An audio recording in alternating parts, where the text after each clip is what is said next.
Tentativa de assalto acaba em morte na zona leste da cidade.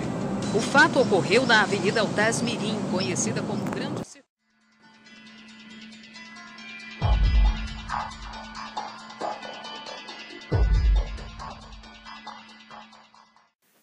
Vivemos ouvindo muitas vozes, seja nas ruas, nos ônibus, nas filas dos bancos, no trabalho. Desinformações que não entendemos, de pessoas que nunca vimos, mas mesmo assim aceitamos o que nos dizem. Se essas notícias não vêm do convívio social, o fluxo de informações vem dos muitos meios de comunicação, que, como se fosse lei, todos que podem os têm em casa. E assim, sem que percebamos, absorvemos o conteúdo midiático, mas raramente criticamos a autenticidade do que nos dizem. Esse bombardeamento de supostas verdades que chamamos de notícias é cada vez mais sensacionalizado. Mas qual seria a razão dessa distorção que a nós é veiculada? Num contexto histórico, é possível apontar diversos casos em que a ferramenta do medo beneficia certas instituições sociais, desde igrejas até governos. A doutrina Bush é um perfeito exemplo para apontar essa situação, em que um grupo, nesse caso o governo norte-americano, utilizou do medo diante de atentados terroristas, como o emblemático 11 de setembro, como meio de justificar suas atitudes imperialistas contra esse chamado inimigo oculto.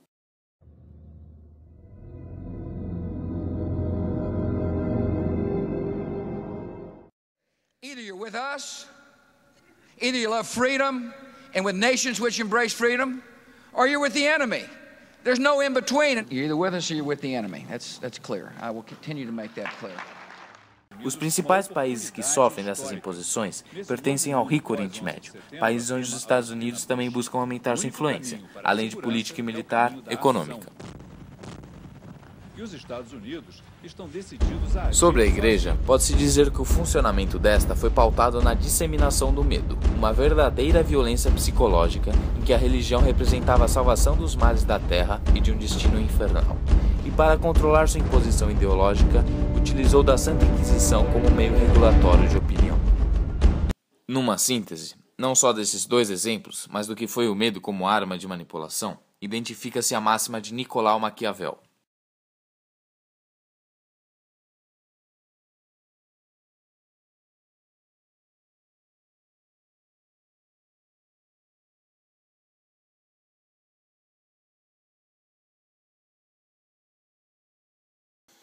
Nessas palavras, observa-se a utilização do medo como forma de controle e projeta uma dúvida quanto ao nosso presente. Como o medo foi protagonista na construção da história da dominação humana, é portanto de se suspeitar que atualmente este continue sendo usado como disseminador ideológico, talvez mais impregnado em nossas mentes do que imaginemos e tendo como responsável a mídia. Mas a mídia não reflete só a violência da sociedade? E, portanto, nessa hipótese não teria uma influência nem maior nem menor, ela só é uma reflexão. Ou seja, ela só é uma resposta especular, uma resposta no espelho. Né? Eu não vejo mais assim. O objetivo é que as pessoas não tenham contra-reações, que as pessoas se submetam, que as pessoas tenham posições de conformismo diante do poder. A sociedade capitalista ela está erguida no sistema de exploração que joga, inevitavelmente, uma parte da população num processo de transgressão.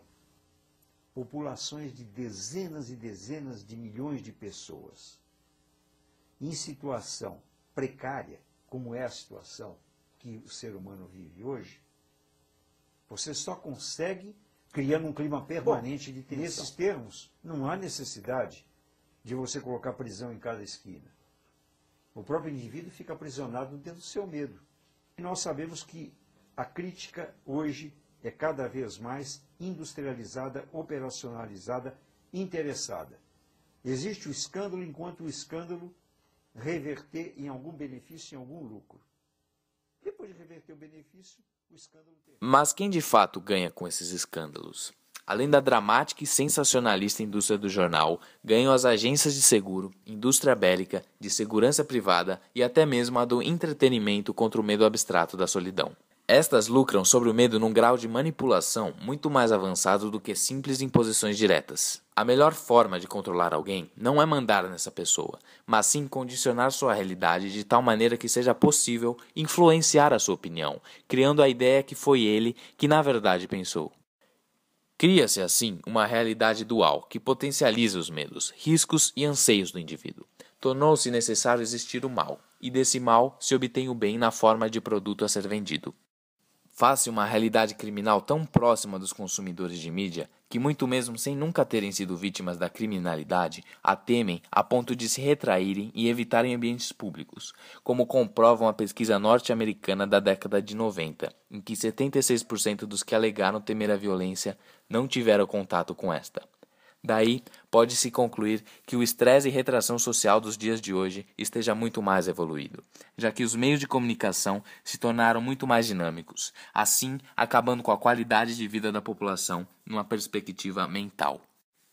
Desinformações que fingem informar não podem mais ser toleradas. Esse culto que vivemos de receber todas as noites antes de dormir, detalhes dos casos mais nocivos de jornal, que na realidade não acrescentam nada em termos da sociedade, apenas atraem o público com drama e terror detalhadamente descrito. Esse excesso desnecessário de medo e meias-verdades não podem mais moldar a mídia de uma sociedade. O governo, que é reflexo de sua população, não pode mais tolerar esse jogo de omissões e deve começar a punir quem faz esses reajustes convenientes de notícias. Diminuir também a influência da enriquecida mídia, não a censurando, mas criando divulgações transparentes, acabando com o monopólio da informação e o sensacionalismo, e oferecer, dentro do possível, uma real liberdade para uma parte da população que foi desprovida de um senso crítico. Que eu não quero conservar pra tentar ser feliz. Às vezes eu falo com a vida, às vezes é ela quem diz. Qual a paz que eu não quero conservar pra tentar ser feliz?